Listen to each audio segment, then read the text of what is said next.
So let's go to open SSO. You just have to go on the search window and you can type SSO and you will see Amazon single sign. So once you click on Amazon single sign-on, please note that on the top, SSO is available in few specific regions. So it's not present in Paris, Milan, Bahrain, Sao Paulo, South America, North California, Cape Town, and Hong Kong and Osaka. So it's not present in all these places. However, it is present in Mumbai. So we are going to work from Mumbai. So if you see, we were talking about the URL from which the user can log in. So that happens to be the URL for me, d hyphen something.awsapp.com/start. So if you want to change that, you can click on the customize window and you can give a domain over here. So let's go and just name it something, for example, AWS and SSO India.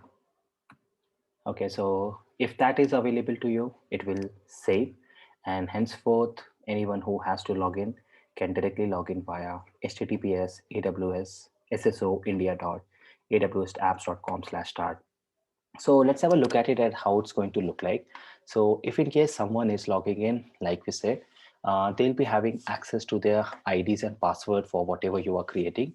In that case, you can go and they see this user page over there. They can go and give their username over here, and based on if the username and password is all correct, they can go and log in into SSO. Remember that this all is working from this ID, and this happens in apsouth1.signin.aws. So it's located in India at the moment. So now if you have to go and give access over there, you can go to users and you can go to add user. In this case, you can give a user ID over here. So I'm choosing something like Ankit, and it can generate a one-time password that you can share with the user, or it can send you an email. So I'm just creating a one-time password and I'm giving the ID over here. So email ID, and I'm just going and confirming the email ID. So the name over here, the last name over here, and the display name. Actually, it's just combination of that, though if you want, you can go and change it also. Doesn't matter much, but yeah, it's good that if it's combination of that, that's it. So if you want, you can go and add the contact method over here. You can add the phone number, which is optional. You can go and enter their user information if you want. You can go and add their address, which is again optional.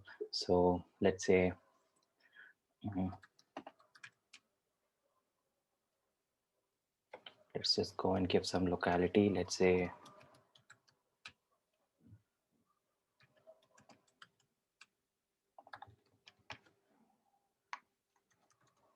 so it will actually come and show it like that. So if you have the preferences, you can go and give the time zone also. So right now, because we're in Asia, we'll just go and take Asia and India's time over here. So Asian, let's say, so let's take Asia and Kolkata. And additional attributes, if you want, you can go and give your own of additional of attributes over here. So that can be done by Office 365. So if in case it is used, so you can go and give the immutable ID of Office 365. Next step, you can go and create a group. So a group is what where you go and give the permissions to that user. So if you don't have any user, that's fine. You can just go and add a user, in which case the user cannot do anything. Or if you want, you can go and create a group also. So the group can be created by clicking over here. And if you see, that's the password for me right now. So if at all you want, you can go and log in over here by clicking over here. So let's try it out. In this case, just remember that it has to be on your incognito window, because if you do the same thing from two places, it's actually going to error out for you. So it will log you out from here. So let's skip that. So I have given my user ID over here and I click on next, and I have to go and give the password. So that's the temporary password given to me. So click here, show password to confirm. Yeah, it's good. This is a trusted device. Then just click on sign in over here, and then I can change the password. So let's just go and give a new password over here. So let's, okay, first of all, the current password, then I'll just choose the password as AWS at the rate of 2020 and AWS at the rate of 2020. Okay, so if everything is good, it will say incorrect password because it has to have combination of both. So let's just go and make a change over here. So if everything is good, you can click on set new password, in which case it's going to redirect you to whatever apps you have. So right now, because I don't have any app, that's perfectly fine. But if I do have an app over here, you will actually see the messages actually showing up over here. So you can click on the MFA device and you can register a device if you want. So these devices can be a sort of authenticator app. So let's just go and try it out. So you click on Authenticator app. In this case, you can either have a Google Authenticator app or a Duo or a Authimobile. So you can click on show QR code like I have done right now. Now just open your Google Authenticator at this moment, and either Google Authenticator or Auth, any of them will do. So I have done that, and I click on add account over there and I click on the button. So I'm using Auth right now. It says show QR code. I have done that. And now it's going to tell me adding account, and it says AWS SSO and then Ankit over there. And it gives me a password authenticator code. So my code right now is 1474296. And I can click on assign MFA, which means that if I want, so just renaming it, I'll say uh, Ankit hyphen Authi over here. So if everything is good, click on save and click on done. Now, if I have to log in again, this is going to ask me for my device over here. So let's just go and try it out. So let's say I have logged out, let it be, and I type over here Ankit, the username, and the password was AWS at the rate of 2020 and sign in. So if everything is good, it should just go and sign you over here. So you do have the MFA device. Now that's how you can go and assign or create the users over here. So this user had these many details. Now, if you want, you can go and assign some account to them, or you can even assign them some applications. So that's the next part that you can do. But this is how you go and add the users inside your AWS SSO. Just remember that if at all you ever forget that what was the ID, though this is created by you, but it's always your selected username.awsapps.com/start. Now, if you want to change that, that's also done. So you can click on settings over there and you see the portal and how the people are going to sign in and all the things. Okay, so you can change it if you want.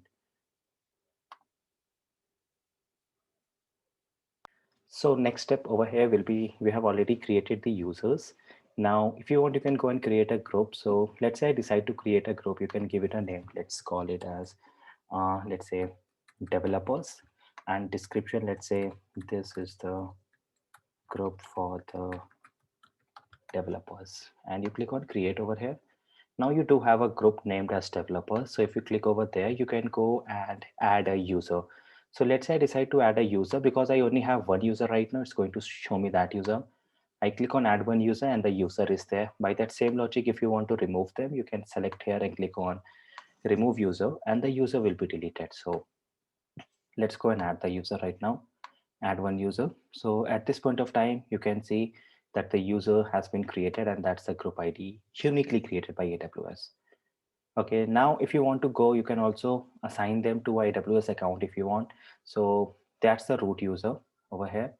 So if you want, you can go here and click on assign users, and then whatever users you want, you can assign, add this user to the group if you want, and then next click on the permission set. And if you want, you can go and create again a new permission set, and that's going to have the access. So that's a way of doing it. Or if you want, you can directly go and create a new application for them. So these are the applications. So as per the document what we are talking about, there are many applications which can use this, like example Asana and one Microsoft you have.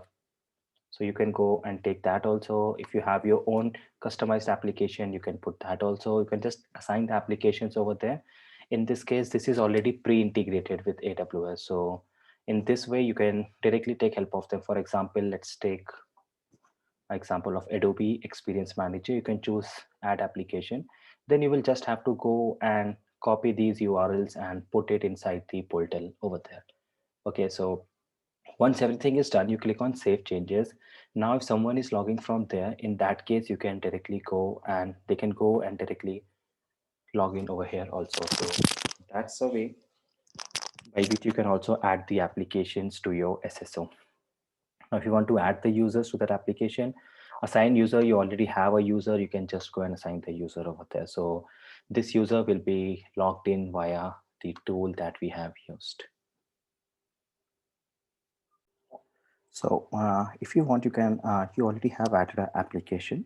Now, if you want to remove the application, you can just select the application. Right now, it's just not configured because you don't have the AEM installed. But in case you do have, as we told earlier, you can go and just add the configurations over there and it's done. Now, if you want to remove it, you can just click on remove over there. And AWS will ask you for some confirmation. Just go and give that and click on remove permission and the application is gone. Now we were talking about AWS accounts where in case, let's say that if you want to add a user, for instance, I want to assign the user to some permission. So I can go and give it over there. Next, it will ask me for the permission set. If you want to create a new one, you can just click over there and you can add the permission set. So either you can use the existing one or you can create your own one, in which case you can go and select up to 10 policies of AWS. So in this case, you can go and tell the duration for whatever duration you want this user to be logged in. After this, they will be logged out after the session and so on. So you can go and give the name over there. And then once you put the tags, it's set. If you want, you can use the existing job function in this. So these are actually based on AWS job functions, which they have, which you would have seen earlier. If not, then let's go and have a look at the job functions first of all, to tell you what to expect out of the job roles that you see over there. So these are the values that you have: administrator, billing, data scientist, the DBA, the network administrator, the power user access, security audit, support users, system administrator, and view only access. So this anyhow you could have seen it if you went into your IAM and the moment you went to your policies. So in the previous class, we had seen that there were AWS managed policy, there were customer managed, and there were job function. So now if you see, these are also 10 in number. If you just go and select that, you are going to see the same things here also. Okay, so you can either take it from here or you can take it for the role. So right now I'm just saying administrative access and I'm clicking on tags and review, and I can just go and create a user like this. Now, because this already exists, so it is telling me that you can already use that. So for that reason, if you want, let's go and take another one, for example, billing or maybe a database administration. So if over there, just click on retry and it's going to create a new job function for you. So now if you want to create a new one, let's say billing, you can do that. Click on tags, click on review, click on create. So you see, it will keep on adding the permissions set over here for whatever you have selected. So once it is done, you can just close the page and let's say go back to SSO here and let's go back and just refresh it once. So once that is done, if you click on the permission sets, you will see the same permission sets coming up over here. So if in case you want to delete them, you can just click over there and delete. If you have added some permissions to that, it will tell you that you cannot delete. However, if not, you can just choose that and you can delete it. For now, I'll just go and delete the billing permission. So this permission set is gone. I just have two permissions over here. Now, if you want to give someone the access, in that case, you just have to select the users. It will all show up one by one over there. So you can give the access over there, click on assign users, select whatever user you want to do. It can either be a group or it can be a user. Click on next permission sets and give them whatever access you want to give them. So click on finish after that. And once everything is done, this user should be having the access to the things over here. So once it is done, please remember it can take some time. So let it happen. We'll just wait in for some time and then we'll see that we'll go and log in. So if it is done, we can go to settings now. And the same way what we did earlier, you can click here, click on open link in incognito window and let me log in then.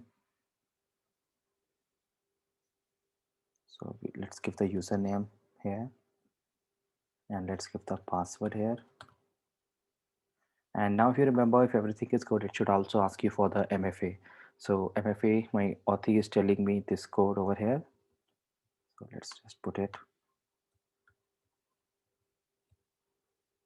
and click on sign in.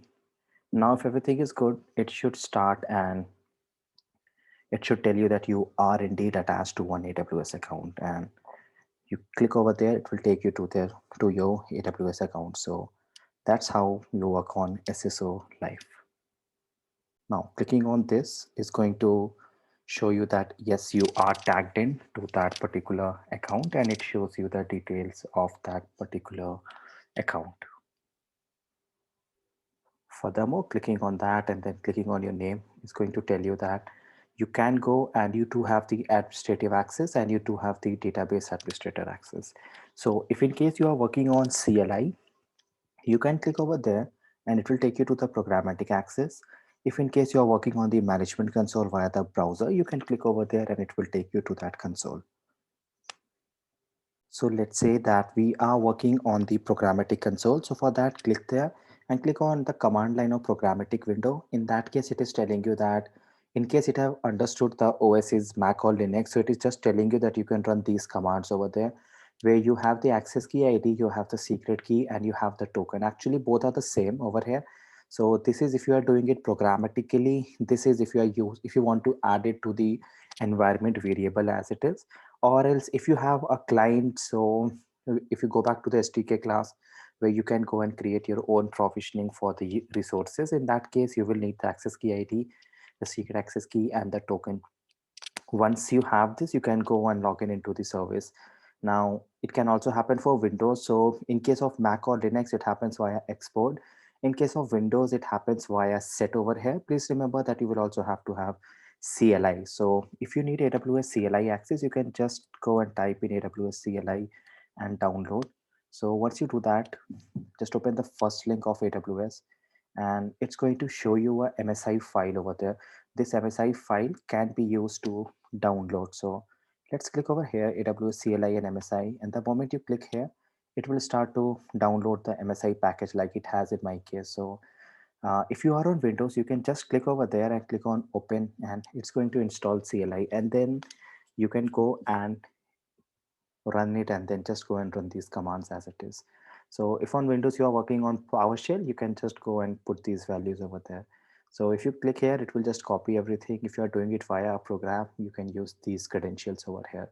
So this is how you can work on the command line or programmatic access. Same thing, if you want, you can click on the database because we had given two access to it. You can click on this one and then again it will go and generate the credentials. So that is if you're working as a database administrator or if you're working as an administrator. In real time, you will have access to any one of them. So in that case, you will only see that one. So we have already seen the command line or the programmatic access for the user over here and the user over here. Now let's say that you have to log into the console. So what I mean is I have already logged into the console with my primary portal over here. But if my user has to log in, so in that case, they need the access to the console.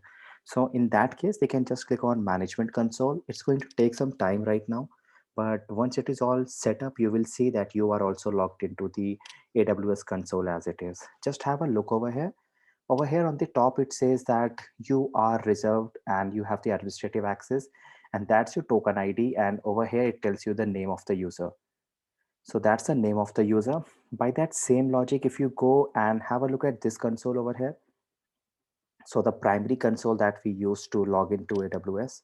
So let's have a look at that. So over here, if you see, it just says my name and my account ID because I am the root user at this point of time. But the same thing, if you see in the next window, have a look at this one. It is telling you that you are this person, AWS reserved SSO and this. So because you are the admin, so you do have the access for each and every service, by the way, over here. So you can choose to go to S3, you can choose to go to EC2 and so on. So you can do that. And also when you would have seen the first time you create your account, you're automatically locked into the region of Ohio.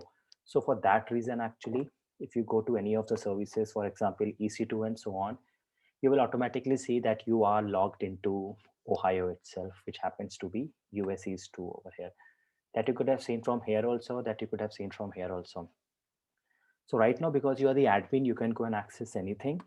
Just remember that now I'm not logging with the aws.amazon.com. Rather, I'll be logging in with this application. So if in case you want to see, let's have a look at it again. So click new incognito window, just click on that link over here and it gives you an error. And the reason for that error is it's not that, it is this /start. So let's try it out. Just hitting this address actually is going to give you an error. So let's log in again. So I give my username here, Ankit, and the password. And again, it will ask me for the MFA code. Remember this all in how much time you want to log out the user, and these things are automatically configured by you inside your SSO terminal itself. You can click on sign in this case, and then click on the account, click on this, click on the console, management console, and just have a look at the address over here. It says SAML, then you will be logged into your AWS account. And then, yeah, that's pretty much it. So now you can work on AWS the same way as you would have worked if you had started into AWS using the console or the management console. So that's how this works actually. So that's SSO for you. So once it is all done, you can click on sign out over here. And then again, if you have to log in, the ID remains the same. AWS SSO.amazon.com/start. So yeah, that's the console. Now, if everything is done, you might want to go and delete the configuration. So I'm doing that right now. You'll just have to go and configure that you want to indeed delete it, because the password, it's all known. So I'm just going and deleting it. But in real time in organization, you generally don't go and delete SSO as it is. So that's SSO for you, wherein you can go, and that's a cloud service that makes it easy to manage multiple AWS accounts and business applications. You can do it via one organization application like we have seen. You can add the SSO to users in your directory, and if you want, you can also add the end-to-end portal so that they have access to your AWS account. At the end of the day, this all gives you access to your AWS account itself. Finally, we saw the business application. So right now, AWS has access to these all business applications, which can be used, including Office 365, which can be used to log in. So let's say that your office or your organization is using Office 365 and you have an ID and password for that. So that can also be used to log into AWS using SSO. So that's how SSO